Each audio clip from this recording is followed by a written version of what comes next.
प्यार साथियों, देखिए सवाल कुछ प्रकार से हमारे सामने कह रहा है कि राम की वर्तमान आयु उसके पुत्र की वर्तमान आयु से 3 गुनी है तथा उसके पिता की आयु का 2/5 है। तीनों की औसत आयु 46 वर्ष है। राम की वर्तमान आयु तथा उसके पिता की वर्तमान आयु में कितना अंतर है, इसकी बात वो करना चाह रहा है हमसे। देखिए सवाल को एक बार हम फिर से समझने की कोशिश करेंगे। उसने हमसे कहा है कि जो राम है उसके पुत्र की, वो अपने पुत्र से जो है 3 गुना है, और जो राम है वो अपने पिता का 2/5 है। राम अपने पिता का 2/5 है। तो मैं ज़रा यहाँ पर देखो इनके बीच में रेशो लिखने की कोशिश करूँगा सर, ठीक है। तो यहाँ पर लिखता हूँ कि ये राम है, राम का पिता, राम का पिता ये रहा जी लो, ठीक है। और ये स्वयं राम और उनका पुत्र, ठीक है। चलिए अब इनके एज में मैं ज़रा रेशो लिखने की कोशिश करता हूँ, उसको समझने की कोशिश करना सर।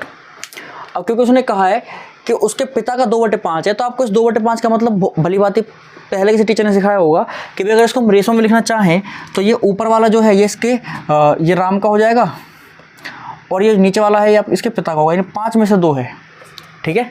चलिए ये हमें समझ में आ गया है। अब क्योंकि रेशो हमने ये लिखा है तो बेसी बात है कि पुत्र का 3 गुना है, ये पुत्र का तो 3 गुना है ना सर।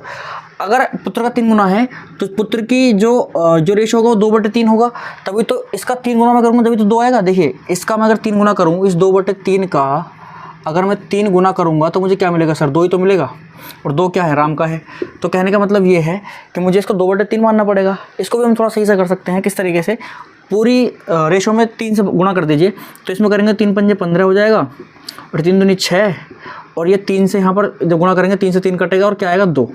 चलिए तो ये आपका पुत्र का हो गया है, ये राम का, और ये आपके इसके पिता का रेशो हमारे पास है फिलहाल के अंदर क्या है, 15, 6 और 2। क्लियर। अब हमारे पास में क्या दिया गया है, इन तीनों की औसत आयु दी गई है, जिनसे हम इन तीनों का औसत आयु नहीं, इन तीनों की आयु का सम निकाल लेंगे, ठीक है। कैसे, देखिए हमें क्या दिया गया है, तीनों की औसत आयु कितनी, 46 वर्ष है। तो ये हमारे जो है पिताजी हैं, राम के पिताजी, और ये स्वयं राम, और ये पुत्र उनका। तो जब हम इन तीनों को प्लस कर देंगे सर तो हमें क्या मिल जाएगा, अगर मुझे इन तीनों की आयु का सम चाहिए, अभी तो इनका हमें औसत दिया गया है 46, तो इसमें 3 से गुणा कर दूंगा तो मुझे इन तीनों की आयु का सम मिल जाएगा। तो कितना आएगा, 6 × 12, अच्छा 6 × 18 का 8, 6 × 18 का 8 हासिल लगा 1, 3 × 4 12 और 1 13, 138 आ गया सर। इन तीनों की आयु का सम आ गया मेरे पास कितना, 138। चलिए अब आपको पता है कि जब हमारे पास इन तीनों की आयु का सम है और आयु का रेशो भी है, देखिए इन तीनों की आयु का रेशो हमारे पास क्या है, 15, 6, 2। हमारे पास इन तीनों की आयु का सम क्या है, 138। तो मैं अगर इनके रेशो को सम करके चलूँ तो वो इस 138 के बराबर होगा। रेशो की अगर बात करता हूँ मैं, तो आप यहाँ पर देखेंगे कितना, 15 + 6 + 2 कितना बनेगा, 15 और 6 21 और 2 23 बनेगा सर, 23, ठीक है। तो यानी कि ये जो 138 है ये आपका इस 23 के बराबर होगा, 23 के बराबर होगा, ठीक है। देखिए बराबर में ऐसे क्यों लिख दिया है, देखिए मैं इस तरीके से लिखना चाहूँगा इसको कि ये 23 रेशो किसके बराबर है, इस 138 के बराबर है। तो यहाँ से एक रेशो का मान क्या आ जाएगा सर, आपको पता है कि 138/23 आ जाएगा। तो हम इसको सीधे ही बोल देता हूँ मैं इसको कि 23 जो 138 के बराबर है, तो सीधे लिख देता हूँ कि 138/23, ठीक है। तो ये आप आगे ध्यान रखें, मेरी वीडियोज़ के अंदर मैं इसको सीधा ही यूज़ करता हूँ। तो मैं कहूँगा कि 138 इस 23 के बराबर है। अब आपको जिसकी भी एज निकालनी है उसकी आप गुणा कर दें। मान लो आपको इसके पिता की एज निकालनी है तो 15 से गुणा कर दो, आपको राम की एज निकालनी है 6 से गुणा कर दो, आपको उसके पुत्र की एज निकालनी है 2 से गुणा कर दो। ये ऐसा रेशो मेथड है। चलिए मैं सबसे पहले पिता की एज निकालना चाहूँगा यहाँ पर। तो पिता की एज कितनी होगी, उसके लिए 15 से गुणा करेंगे हम यहाँ पर, और ये 23 से अगर मैं इसको काटने की कोशिश करूँगा तो 23 से कटेगा कितनी बार, टिंग टिंग टिंग टिंग टिंग टिंग टिंग टिंग टिंग, 23 से कट जाएगा सर 6 बार,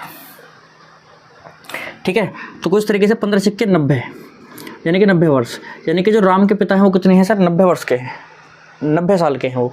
चलिए अब राम की बात कर लेते हैं हम, भाई राम भी तो है अभी। चलिए राम को क्या करते हैं, तो राम के लिए क्या करेंगे हम, फिर से 138/23 करेंगे और गुणा में राम की आयु का रेशो यानी कि 6, तो 23 से कटेगा 6 बार, 6 36, तो कितना आ गया 36 वर्ष। अब क्योंकि उसने हमसे केवल क्या पूछा है कि पिता और राम की आयु के बीच में अंतर बताना है, तो हमारे पास इन दोनों की आयु आ गई है, उनका अंतर निकाल लेंगे। अब कितने सिंपल तरीके से निकालेंगे, देखिए अब जो पिता की आयु है उसमें कितनी है 90 और राम की 36, तो इनका डिफरेंस कर दीजिए, आंसर आ जाएगा आपका 10 में 6 गए तो 4 बचेंगे, 8 में से 3 गए तो 5 बचेंगे, यानी 54 वर्ष। तो कहने का मतलब ये है सर, हमारे जो सवाल का आंसर है वो कितना होगा 54 ईयर्स, यानी कि राम और उसके पिता की आयु के बीच में जो अंतर होगा वो होगा 54 वर्ष का। और मुझे पूरी उम्मीद है सर कि ये सवाल आपको जो है समझ में आ गया होगा बिना किसी दिक्कत के। यदि फिर भी इस सवाल के अंदर आपको कोई डाउट बनता है तो आप जो है कमेंट करिएगा सर, या फिर इस वीडियो को एक बार दोबारा देखिए, और मैं आपके जो है सवाल को, जो भी समस्या होगी सवाल के अंदर, आपकी समस्या को सोल्व करने की पूरी कोशिश करूँगा किसी और वीडियो के अंदर। चलिए मिलते हैं किसी और वीडियो के अंदर।